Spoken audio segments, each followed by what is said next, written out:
നബി സല്ലല്ലാഹു അലൈഹി വസല്ലം പറയുന്നു, അബ്ശിർ അബ്ശിർ കഅബ് ബിൻ മാലിക്, സന്തോഷിച്ചോ, ബിഖൈരി യൗമിൻ മർറ അലൈക മുൻദു വലദതുക ഉമ്മുക്, നിങ്ങളുടെ മാതാവ് നിങ്ങളെ പ്രസവിച്ചോളം മുതൽ ഈ വരെയുള്ള നിമിഷങ്ങളിൽ ഏറ്റവും നല്ല ഒരു ദിവസം. സുബ്ഹാനല്ലാഹ്. നബി സല്ലല്ലാഹു അലൈഹി വസല്ലം പറയാണ് അദ്ദേഹത്തിനോട്, മാതാവ് പ്രസവിച്ച് ഈ സമയം വരെയുള്ള നിമിഷങ്ങൾ, ദിവസങ്ങളുടെ കൂട്ടത്തിൽ ഏറ്റവും ഉത്തമമായ ആ ദിവസം കൊണ്ട് സന്തോഷിച്ച കഅബേ. ഖാല, അപ്പോൾ കഅബ് റളിയല്ലാഹു അൻഹു പറഞ്ഞു, ഫഖുൽതു, അപ്പോൾ ഞാൻ ചോദിച്ചു, അമിൻ ഇൻദിക യാ റസൂലല്ലാഹ്, ഇത് നിങ്ങളുടെ ഭാഗത്തിൽ നിന്നാണോ ഈ സന്തോഷ വാർത്ത റസൂലേ? നിങ്ങളാണോ ഈ സന്തോഷിപ്പിക്കുന്നത്? ഈ പറയുന്ന വിവരം നിങ്ങളുടെ ഭാഗത്തുനിന്ന്? അമ്മിൻ ഇൻദില്ലാ, അതല്ല ഇത് അള്ളാഹുവിൽ നിന്നുള്ള വഹിയാണോ? നോക്കി നിങ്ങൾ, സഹാബികൾ അവർക്ക് നബി സല്ലല്ലാഹു അലൈഹി വസല്ലമയോട് എത്രത്തോളം ആദരവും സ്നേഹവും ബഹുമാനം ഉണ്ടാകും.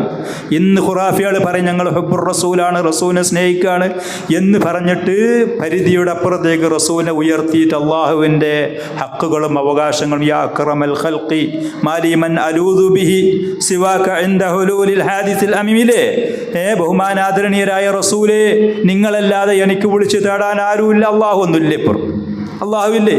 അള്ളാഹുവിൻ്റെ ഹക്കുകളെ പ്രവാചകന് ഔലിയാക്കൾക്ക് കൊടുക്കുന്ന ഖുറാഫികൾ ഈ ഹദീസിൻ്റെ ഈ ഒരൊറ്റ തുണ്ടം മനസ്സിലാക്കി. സഹാബി ചോദിക്കുക, ഈ സന്തോഷ വാർത്ത നിങ്ങളുടെ അടുത്തു നിന്നാണോ അതല്ല അള്ളാഹുവിൻ്റെ അടുത്തു നിന്നാണോ? റസൂല് നമ്മളെ സന്തോഷിപ്പിച്ചാൽ തന്നെ സന്തോഷമല്ലേ? നിങ്ങൾ ബഹുമാന്യനാണ്, നിങ്ങൾ ആദരണീയനാണ് എന്ന് നബി സല്ലല്ലാഹു അലൈഹി വസല്ലം മുഖത്ത് നോക്കി പറഞ്ഞു. അത് സന്തോഷമുള്ള കാര്യമല്ലേ? ആദരവല്ലേ? ആ സഹാബി ചോദിക്കുകയാണ്, ഇത് നിങ്ങളുടെ ഭാഗത്തിൽ നിന്നാണോ അതല്ല നബി സല്ലല്ലാഹു അലൈഹി വസല്ലം അള്ളാഹുവിൽ നിന്നാണോ? അപ്പോൾ ഫഖാല ലാ ബൽ മിൻ ഇൻദില്ലാ, നബി സല്ലല്ലാഹു അലൈഹി വസല്ലം പറഞ്ഞു, ലാ, ഇത് അള്ളാഹുവിൽ നിന്നാണ്, ഇത് അള്ളാഹുവിൽ നിന്നാണ്, അതല്ലാതെ ഞാൻ സന്തോഷിപ്പിച്ചാൽ പോരെ, ഞാൻ പറഞ്ഞാലൊന്നും പോരെ എന്ന് പറയുന്ന തലക്കനൊന്നല്ല അള്ളാഹുവിൻ്റെ റസൂലിൻ്റെ താഴ്മ. അള്ളാഹുവിൽ നിന്നാണ്, എൻ്റെ ഭാഗത്തിൽ നിന്നല്ല, ഇത് വഹയാണ്, ഖുർആനാണ്.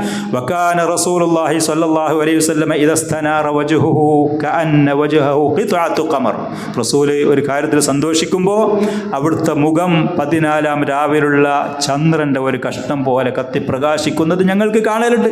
ആ ഒരു അനുഭവം ഇവിടെ അറിയപ്പെട്ടു. വകുന്നാ നഅരിഫു ദാലിക്, ഞങ്ങൾ അതറിയലുണ്ടായിരുന്നു.